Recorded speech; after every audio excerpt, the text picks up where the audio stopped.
বাইন দেন করে আলে দেখা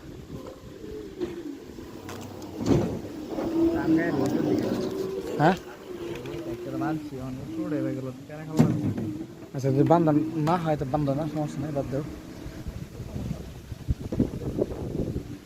স্যার এখানে তো খারাপের কোনো জায়গা নেই বৃষ্টি হইতো না আল্লাহ ভরসা কি মাছ আছে